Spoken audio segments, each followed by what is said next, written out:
Hello my dear learners, कैसे हैं आप सब। तो डियर आज का क्लास में जो है हम लोग क्लास 7 का चैप्टर 5 जो है ये स्टार्ट किए थे ना, इसी को कंटिन्यू करेंगे।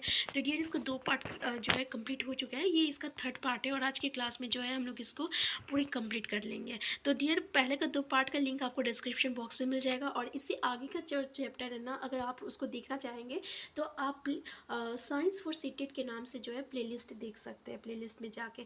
तो डियर स्टार्ट करते हैं। तो डियर देखिए, आपको पार्ट वाइज देखने में प्रॉब्लम होता होगा, ये हम समझ सकते हैं, लेकिन क्या है ना कि वीडियो बहुत लंबा हो जाता है और क्या है कि हम चाहते हैं ना, हमारा इंटेंशन ये है कि हम जो भी पढ़े उसको अच्छे से पढ़ें और एनसीईआरटी की एक एक पॉइंट को जो है हम लोग क्लियर करते हुए जाए, क्योंकि ये हम लोग के सिर्फ सीटेट के लिए नहीं, अभी जो बीपीएससी का एग्ज़ाम होगा ना उसको टारगेट करना है और उसके लिए जो है आपके लिए एक एक पॉइंट जो है वो आपका इंपॉर्टेंट रखता है एनसीईआरटी की बुक, ठीक है। और हम लोग क्लास 9-10 का भी बुक जो है पूरी तरीके से ऐसे ही डिस्कस करेंगे। तो डियर हम कोशिश करेंगे कि हम लोग एक ही क्लास में जो है पूरे चैप्टर को कंप्लीट करें और साथ में उसका एमसीक्यू क्वेश्चन लेके आए, ताकि ये आपके लिए बीपीएससी के लिए भी हेल्पफुल होगा। खैर चलिए, अभी हम लोग सीटेट पे इंटेंशन हमारा है, तो स्टार्ट करते हैं हम लोग आज का क्लास, ठीक है। तो थोड़ा सा हम आपको बता देते हैं डियर कि ये अमल और क्षारक क्या होता है। ऐसे तो हम लोग डिस्कस कर चुके थे, लेकिन बस थोड़ा सा इससे जो है प्रैक्टिस भी हो जाता है। अमल ऐसे पदार्थ को हम लोग कहते हैं जिसका टेस्ट जो रहता है ना खट्टा होता है। मतलब ऐसा कोई भी चीज़ अगर आप खाइएगा उसका टेस्ट जो रहता है खट्टा रहता है, तो आप समझ जाइएगा वो कैसा है, वो अमल है। अमल को हम लोग ना इंग्लिश में एसिड कहते हैं। क्या कहते हैं? एसिड कहते हैं। और जिसका टेस्ट जो रहता है ना कड़वा होता है, वो क्या कहलाता है? क्षारक कहलाता है, ठीक है। क्या कहलाता है? क्षारक कहता है। और क्षारक को हम लोग क्या कहते हैं डियर? तो इसको हम लोग बेस कहते हैं या अल्कलाइन कहते हैं। क्लियर है?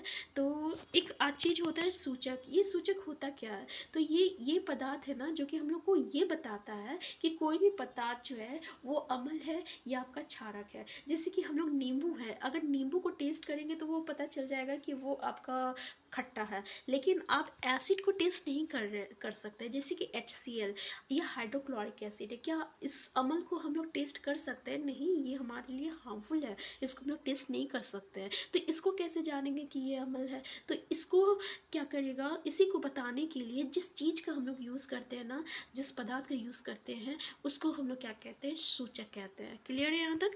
अब देखिए हम लोग कैसे जानेंगे। और एक चीज़ जिसमें आप मान लीजिए आपको कैल्शियम, आपको केमिकल फार्मूला दिया हुआ रहेगा HCl। अब आपको ये बताना है कि ये एसिड है कि बेस है। तो एसिड है यानी अम्ल है या क्षारक है। तो देखिए इसमें हाइड्रोजन आयन है, अगर हाइड्रोजन आयन है तो ये क्या कहलाएगा? अम्ल कहलाएगा। मतलब ये कैसा है? अम्ल है, एसिड है। अगर यही आपका NaOH रहेगा, सोडियम हाइड्रोक्साइड, तब ये क्या है? तब डियर इसमें OH है, OH माइनस है, तो ये क्या कहलाएगा? ये आपका क्षारक कहलाएगा। मतलब अल्कलाइन है, बेस है। क्लियर है? अब आप फॉर्मूला देख के समझ सकते हैं ना कौन सा एसिड है, कौन सा बेस है, यानी कौन सा अम्ल है और कौन सा क्षारक है, ठीक है। अब देखिए कुछ हम लोग का ना प्रकृति सूचक होता है, जैसे कि हल्दी, लिटमस और गुड़हल का जो फूल होता है ना, पंखुड़ी, ये सब जो है ना ये आपका प्रकृति का सूचक है, जो कि ये बताता है कोई भी चीज़ जो रहता है वो आपका कैसा है। जैसे कि आप किसी कपड़े में अगर हल्दी लगा हुआ है, ठीक है, और उस कपड़े को जब धोइएगा साबुन से, तो उसका कलर कैसा हो जाता है? लाल हो जाता है, क्योंकि वो कलर को चेंज कर दिया, ठीक है, लाल। और साबुन कैसा था? तो साबुन आपका क्या है? आपका क्षारक है एक तरीके से। तो ये हल्दी बता रहा ना कि ये जो साबुन है वो क्या है? वो क्षारक है, ठीक है। तो इस तरीके से ये कलर को चेंज कर देता है। तो डियर ये जो है ना ये काफ़ी इंपॉर्टेंट है, जो कि आपके किसी भी कॉम्पिटिशन के लिए इंपॉर्टेंट है। तो इसको आप प्लीज़ याद कर लेना कि एसिटिक अम्ल किस में पाया जाता है? सिरका में पाया जाता है। फॉर्मिक अम्ल किस में पाया जाता है? चींटी का डंक में पाया जाता है। साइट्रिक अम्ल किस में पाया जाता है? नींबू या और संतरे या नींबू का रस में पाया जाता है। लैक्टिक अम्ल किस में पाया जाता है? दही में पाया जाता है। ऑक्जेलिक अम्ल किस में पाया जाता है? पालक में पाया जाता है। ऑस्कैर्बिक अम्ल किस में पाया जाता है? आंवला, सिट्रस फल में। और टार्टिक अम्ल किस में पाया जाता है? इमली, अंगूर और कच्चे आम में पाया जाता है। तो डियर यहाँ पे जितनी भी चीज़ आप देख रहे हैं ना ये सब नेचुरल है। अब आप इसको देख के कह सकते हो ना कि हाँ भाई ये नेचुरल चीज़ है, ये तो हम लोग को प्रकृति से मिल रहा है। जब ये प्रकृति से मिल रहा है तो ये कैसा अमल कहलाएगा? ये आपका प्रकृति अमल कहलाएगा। क्योंकि ये चीज़ तो हम लोग तो नहीं बनाया ना, प्रकृति से मिल रहा है, तो ये प्रकृति अमल हो गया। अब कुछ क्षारक का नाम हम लोग देखते हैं, जैसे कि कैल्शियम हाइड्रो ऑक्साइड। तो देखिए ये कैल्शियम हाइड्रो ऑक्साइड बताया था ना, इसमें OH है, तो देखिए ये चूने का पानी में मिलेगा।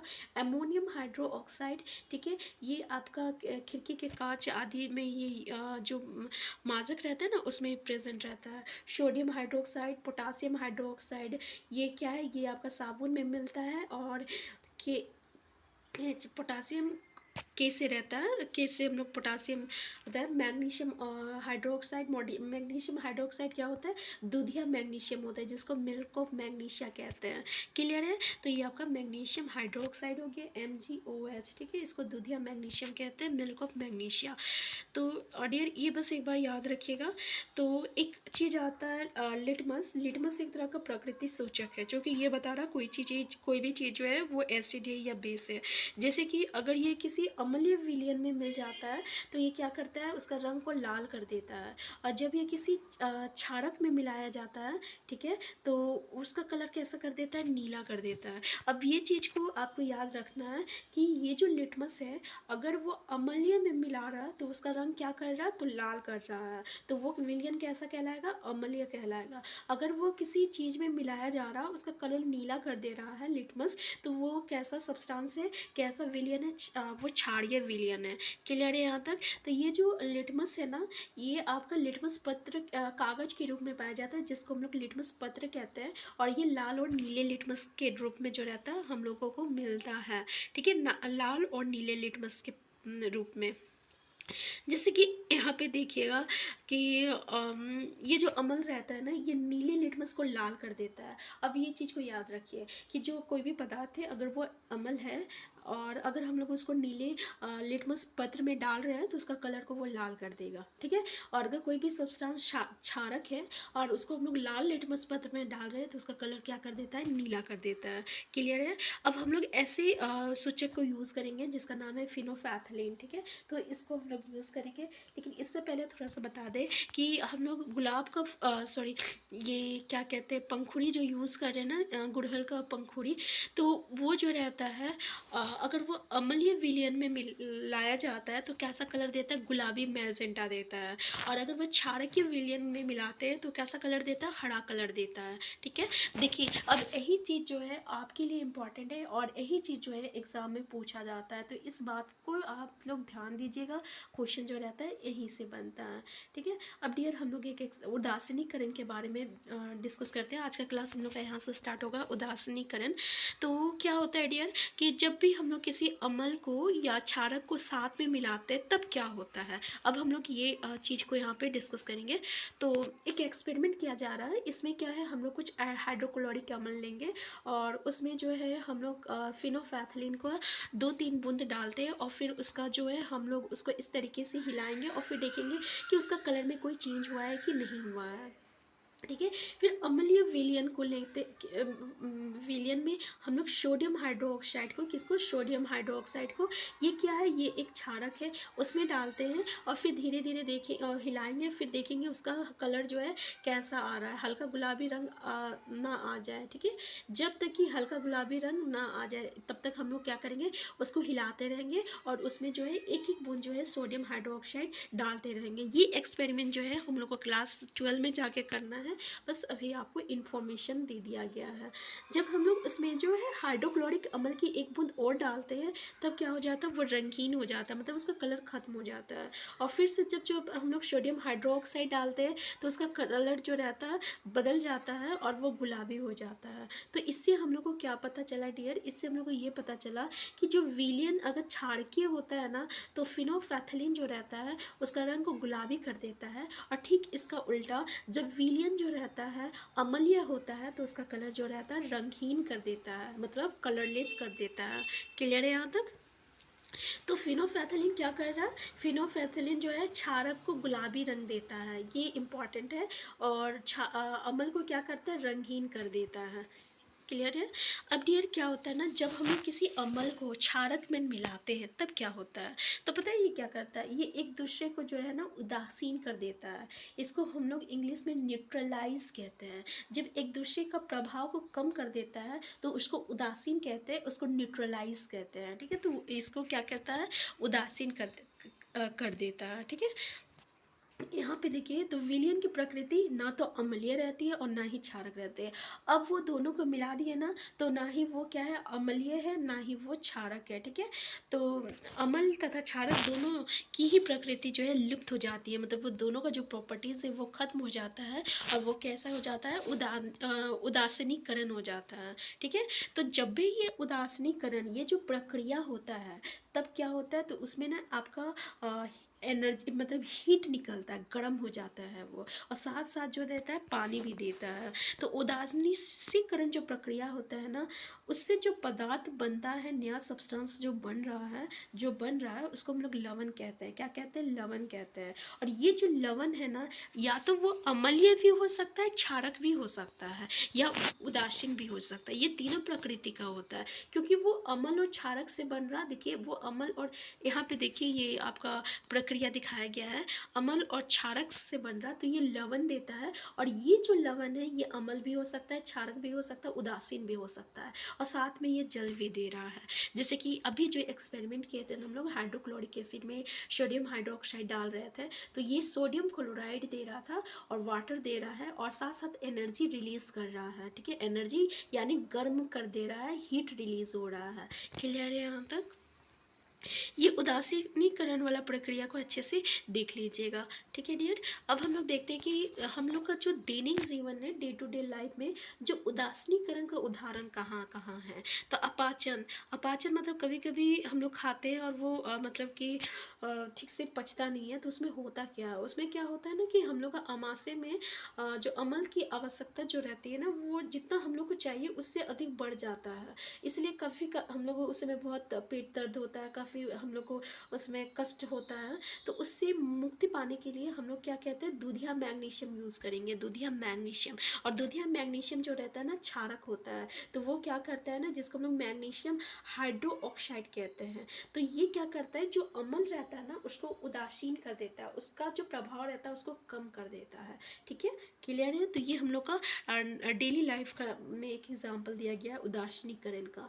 इसी तरह चींटी का डंक, देखिए आप लोग को जब चींटी हम लोग को काटता होगा ना, तो उसमें तो फॉर्मिक अम्ल है, तो जैसे ही काटेगा ना तो बहुत लहरता है। ठीक है, तो लहरता है, तो उसमें हम लोग जो खाने वाला सोडा जो है, हम जिसको हम लोग सोडियम हाइड्रोजन कार्बोनेट कहते हैं, तो ये जो है एक तरह का क्षारक है। तो इस क्षारक को जैसे मिलाएंगे तो वो एसिड है। ठीक है, तो उसको वो क्या कहता है, वो अम्ल है, तो उसको वो क्या कहता है, उदासीन कर देता है, मतलब उसका प्रभाव को कम कर देता है। ठीक है, नेक्स्ट है मृदा उपचार। मृदा उपचार में क्या हो गया कि देखिए, अगर आपके बालू या मिट्टी जो है अगर वो अम्लीय है या तो क्षारकीय है ज़्यादा, तो वो दोनों में जो है आपका वहाँ पे आपका अच्छे से वृद्धि नहीं होता है प्लांट का। तो इसके लिए हम लोग को क्या करना पड़ता है, उसका जो इफेक्ट है उसको कम करना पड़ता है। अगर वो बालू वहाँ का अधिक अम्लीय होता है, तो हम लोग क्या करेंगे, उसमें चूना कैल्शियम ऑक्साइड डालते हैं,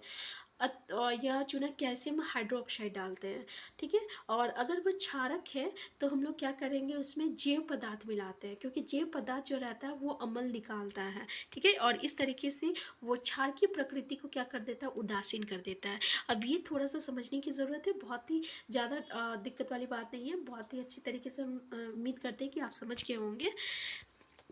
इसके साथ साथ डियर, हम लोग का जो कारखाना से जो कचरा निकलता है, ठीक है, उसमें बहुत ही अमल पाया जाता है। तो सबसे पहले उसको हम लोग को क्या करना चाहिए, उसको हम लोग को क्षारकीय पदार्थ उसमें मिलाना चाहिए, ताकि उसका जो अम्लीय है ना, उसको वो क्या कर दे, उदासीन कर दे, ताकि वो किसी भी पानी में वो जाए तो किसी भी जीव और जंतु, जैसे मछली हो गया, ये सब हो गया, उस सबको किसी तरह का इफेक्ट ना करे। क्लियर है। तो ये सब आज का क्लास देखिए कंप्लीट हो चुका है, ये चैप्टर हम लोग कंप्लीट कर चुके हैं। एमसीक्यू जो है हम लोग जो है एक ही साथ दो दो चैप्टर का डिस्कस करेंगे। तो डियर, अगर आपको साथ में ही एमसीक्यू चाहिए तो प्लीज़ आप हमें कमेंट बॉक्स में ज़रूर बताइए, और आपका जो भी फीडबैक है एटलीस्ट आप वो हमें कमेंट बॉक्स में ज़रूर बताइएगा। थोड़ा सा हम इसको यहाँ पे देखते हैं अमल वर्षा क्या होती है, क्योंकि यहाँ से क्वेश्चन जो है आपको एग्जाम में भी देखने को मिलता है। क्या आप कभी अमल वर्षा की क्षतिकारी प्रभाव के बारे में सुना है? जैसे कि नाम से पता चलता है, जब वर्षा जल में अम्ल की मात्रा अत्यधिक होती है तो ये अम्ल वर्षा कहलाती है। जब ये अम्ल कहाँ से आता है? वर्षा जल अम्लीय इसलिए हो जाता है क्योंकि कार्बन डाइऑक्साइड, सल्फर डाइऑक्साइड और नाइट्रोजन डाइऑक्साइड जैसी गैसें जो वायु में प्रदूषकों के रूप में निमुक्त होती है, वर्षा जल में घुलकर कार्बोनिक अम्ल, सल्फ्यूरिक अम्ल और नाइट्रिक अम्ल बनाती है। अम्ल वर्षा भवनों, ऐतिहासिक इमारतों, पौधों, जंतु के लिए क्षति पहुंचाता है। तो देखिए क्या बोल रहा, इसको हम लोग क्या कहते हैं, अम्ल वर्षा मतलब एसिड रेन कहते हैं इंग्लिश में। इसमें होता क्या है कि हम लोग का जो एयर है ना, उसमें बहुत सारा आपका सल्फर डाइऑक्साइड, नाइट्रोजन डाइऑक्साइड और कार्बन डाइऑक्साइड इस तरीके से जो पाया जाता है, तो ये क्या करता है ना, पानी में मिल जाता है, तो ये जब ये उसके साथ रिएक्ट करता है तो वो क्या करता है ना, आपका क्या बनाता है, किस में कन्वर्ट हो जाता है, कार्बोनिक अम्ल में, सल्फ्यूरिक अम्ल में और नाइट्रिक अम्ल में कन्वर्ट हो जाता है। और ये जो है एक तरह का एसिड है, तो जब ये गिरता है ना तो वो क्या करता है, पूरे घर मतलब कि अगर वो बिल्डिंग विल्डिंग में गिरता है तो वो काला काला कर देता है। देखे होंगे आप कभी कि वर्षा के समय में पूरा जो रहता है वो काला काला हो जाता है, तो इसी के कारण होता है। ठीक है, तो जैसे ही ये वर्षा में पानी के साथ मिलता है तो वो रिएक्ट करके क्या बनाता है, कार्बोनिक अम्ल, सल्फ्यूरिक अम्ल और नाइट्रिक अम्ल बनाता है। ठीक है, तो ये चीज़ याद रखिएगा, कार्बन डाइऑक्साइड, सल्फर डाइऑक्साइड और नाइट्रोजन डाइऑक्साइड, ये जब पानी से रिएक्ट करता है तो कार्बोनिक अम्ल बना रहा है, सल्फ्यूरिक अम्ल बना रहा है, नाइट्रिक अम्ल बना रहा है, और इसी को हम लोग वर्षा अम्ल वर्षा कहते हैं, जो कि पेड़ पौधे, जंतु और इतना तक के लिए जो बिल्डिंग्स होती है ना उसके लिए भी जो रहता है हार्मफुल रहता है। तो इसको हम लोग एसिड रेन, अम्ल वर्षा कहते हैं। तो क्लियर हो गया डियर आज का क्लास? तो अगर आप चैनल में नए हैं और ये वीडियो आपके लिए हेल्पफुल है तो प्लीज़ चैनल को सब्सक्राइब कर दीजिएगा और ज़्यादा से ज़्यादा अपने ग्रुप में शेयर कर दीजिएगा। ठीक है, ताकि हमें मोटिवेशन मिले और हम अच्छे से अच्छे कंटेंट आपके सामने लाने की कोशिश करें। और प्लीज़ आपका जो भी फीडबैक हो ना तो आप हमें ज़रूर कमेंट करके बॉक्स में बताएं। नेक्स्ट क्लास में हम लोग MCQ क्लास को डिस्कस करेंगे। हम फिर मिलते हैं डियर, तब तक के लिए आप स्वस्थ रहिए, खुश रहिए, अपना ख्याल रखिए। Thank you.